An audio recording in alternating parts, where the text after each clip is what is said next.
Hey everyone, moving right along. Book 63, Poor Lila. Has Lila gone from princess to pauper? This is a book that I know I read at least once as a kid, and even then I didn't really like it because I knew it was a jokey sort of book, and no, of course she's fine.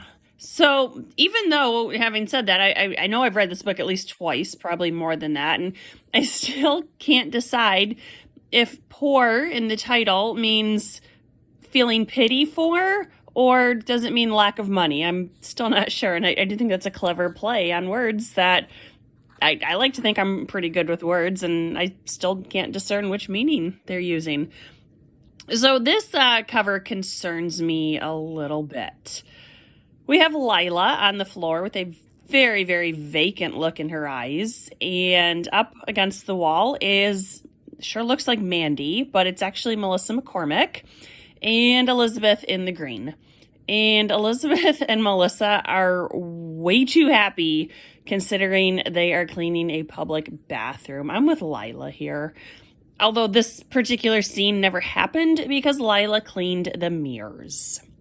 So, this is not a good book. We'll just say that right up front. Although Lila's acid wash jeans are fantastic. So in this book, the big social event going on is the Unicorn's Founding Fling.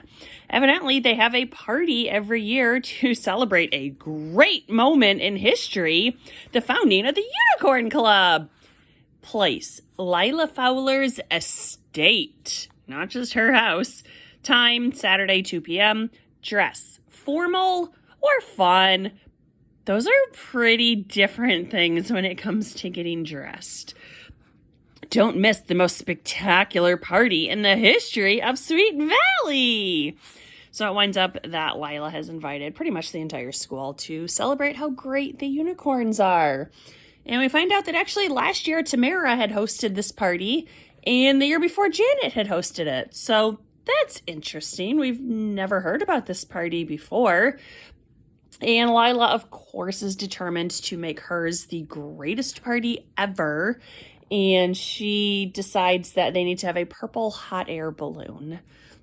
And when she mentions it to Dad, he's a little annoyed. And Lila is very quick to jump to conclusions. For example, their chauffeur is fired. And then Dad has to go away on business, as he usually does.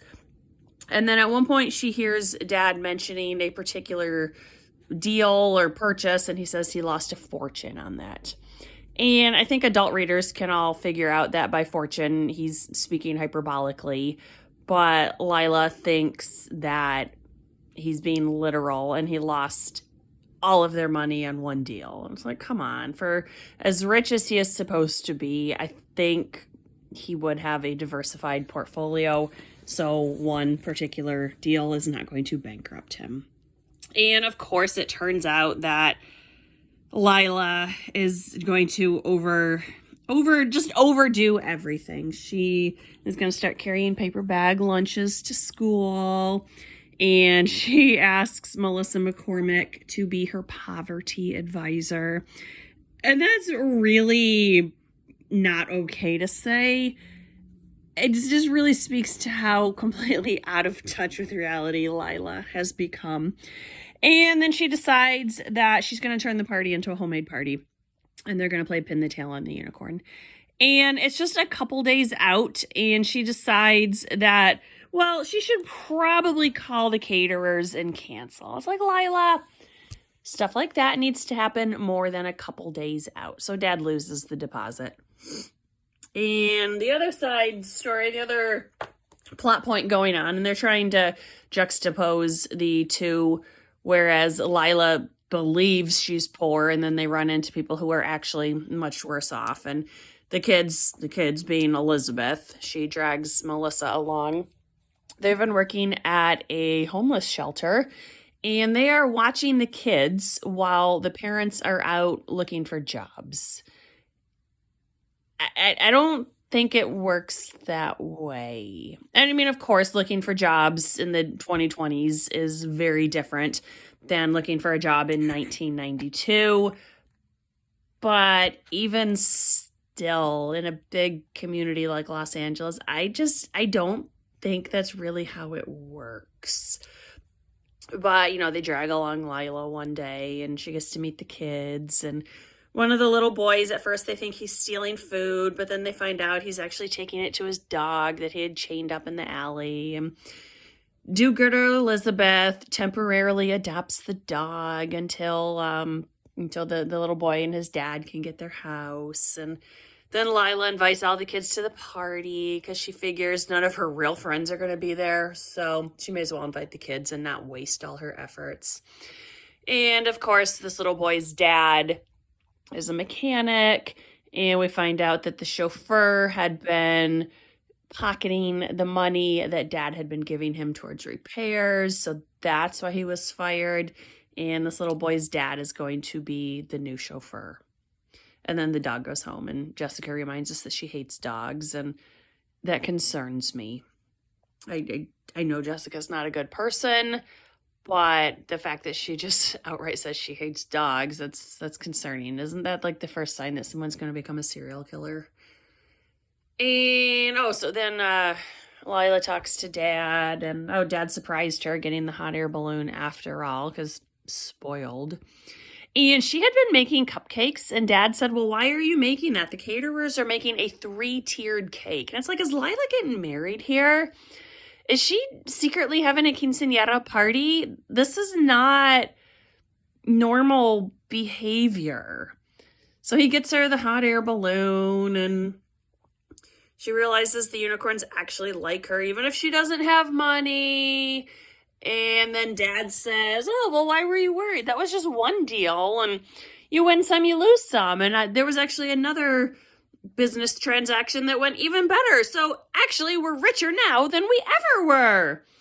And it's just, it's not a good book. And it's not even that funny because right from the beginning that Lila's not actually poor, and she's not even middle class. She's still very wealthy, and this book just didn't really work for me. It didn't work for me when I read it as a kid, and it didn't work for me this time. I have nothing that I want to read from this book. No little snippets, nothing. This book just didn't really work for me at all. I didn't think it was funny. The next book is called The Charm School Mystery, and I know I've read that one as a kid. And I know that one's really ridiculous too. So at this point, I'm recording this on December 1st. I have 5 Newbery books left. I really want to finish those this year. So I might set aside Sweet Valley for the next 3 or 4 weeks. I've had my fill of the girls for a while.